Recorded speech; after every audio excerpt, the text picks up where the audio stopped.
Welcome to The Big Picture with Katrina Fulcher-Rood and Anny Castilla-Earls, where they discuss how research in speech-language pathology can be implemented in daily clinical practice.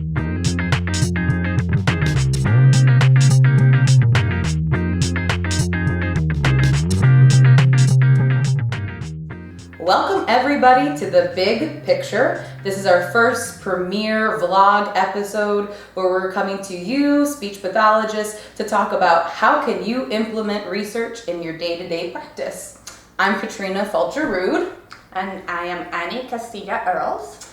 And we thought we would first start out by just introducing ourselves. So Anny, why don't you start us off? Okay, so again, my name is Anny Castilla-Earls. I'm an associate professor at the University of Houston.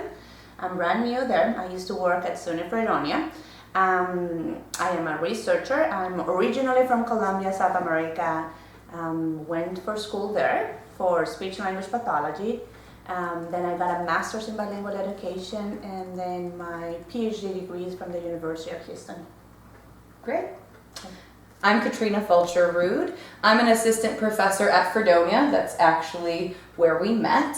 I did my undergraduate work at Elmira College in speech pathology. I then went off to the University at Buffalo, where I stayed there for my master's degree, as well as my PhD work. I specialize typically in augmentative and alternative communication, as well as individuals that have Lou Gehrig's disease, developing different computer systems for them, and I work a little bit in literacy as well. My areas of expertise in research are on bilingualism, bilingual assessment, and in particular language assessment in children. So Katrina and I, we met when I was working at SUNY Fredonia. That was, 2 years ago? Well, we met more like 4 years ago. But we started working together 2 years ago in a series of projects that have brought us to create this blog. And we thought that we'd kind of start off by telling you guys why we're really coming here and why we decided to start The Big Picture. You want to start us off talking about what brought us to this blog? So Katrina and I, we are both clinicians. So at some point of our life, we were just clinicians practicing in the field. And then things changed and we became researchers. But I think we have never left our clinician side. We are clinicians by nature. The research that we do is very clinically oriented. And I think we are trying to find pathways in which research and clinical practice get together, talk better. So we as researchers want to understand what clinicians need and how we can inform clinical practices better.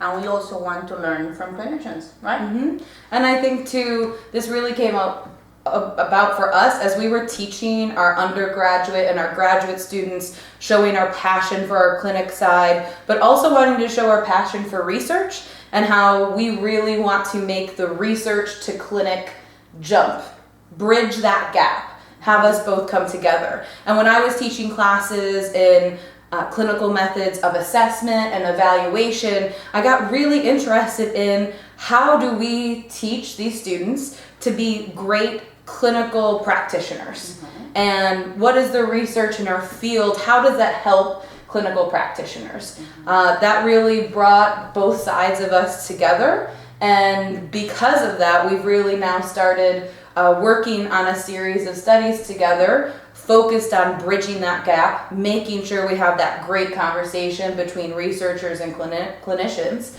And now we have the Evidence-Based Decisions Project. So the Evidence-Based Decision Project is one of the projects that we run together. It's a series of studies, as Katrina just mentioned. And I think it started with how we can make evidence-based decisions more accessible to clinicians. But I think we have evolved a lot from there, right? We have also learned a lot from, it's not only how we can make clinicians learn or research better, but also how can we do better research that is more applicable to clinicians, right? Like how we can really find these points of intersection.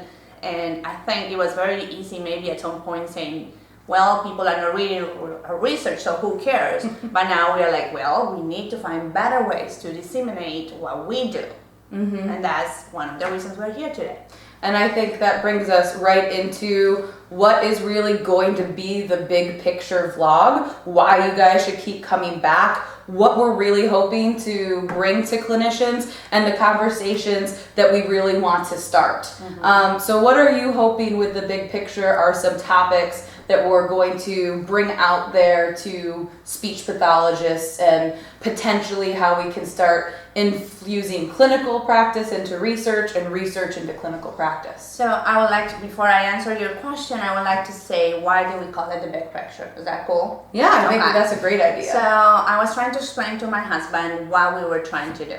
And I was telling him that sometimes we feel that when people are reading research, they get too stuck in the little details, right? Very nitpicky. Let's get into how the many people nitty-gritty. are there into the nitty-gritty. And sometimes I think most people, when they are not researchers, and even sometimes we as researchers, we forget to look into what is the big message, what is that this research is telling us.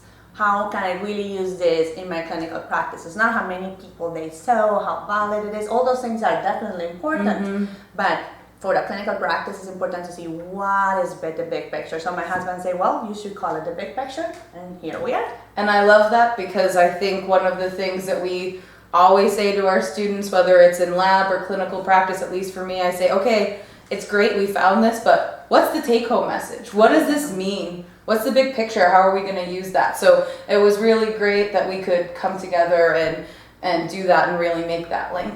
So let's go back to what topics you could expect to see in this vlog. So I think we might start with some of our own research, the one that we are conducting now, about clinical decision making with speech language pathologists in the schools. You will definitely hear from bilingual assessment, language assessment in monolingual children from my area. Definitely something that you should expect to see, because you have a person who knows about that, and I'm here to talk about it. And I think also from the language side, we want to give really practical ways and practical tips, the quick tips, or try this at home 1-minute research message. And we're talking about how can we talk about using language samples quickly and feasibly. What are important things about language samples, grammaticality, looking at sentence length, those types of things for that assessment data.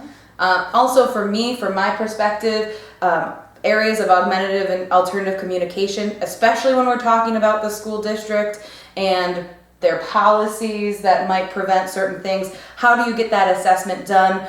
AAC assessment is so complicated. What are those things that you hone in on? Correct. And it's our idea to also start talking about topics that we are not as comfortable, right? We don't feel as much comfort. We don't feel a high comfort level, but that we can talk and look at the big picture and share that with you. We're also thinking about bringing some guests. So you should just stay tuned in and see what surprises we bring.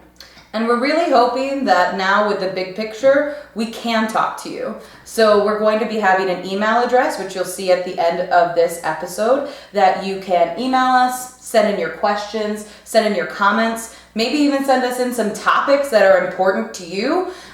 What are you struggling with right now when you're looking at your big picture? What are your big picture items? And please feel free to leave those messages to us as well down in the comment section right below. And we are super excited to be here. We hope to do many and more of these episodes, and we hope that you follow us. So thanks for checking in, and remember to keep thinking about the big picture.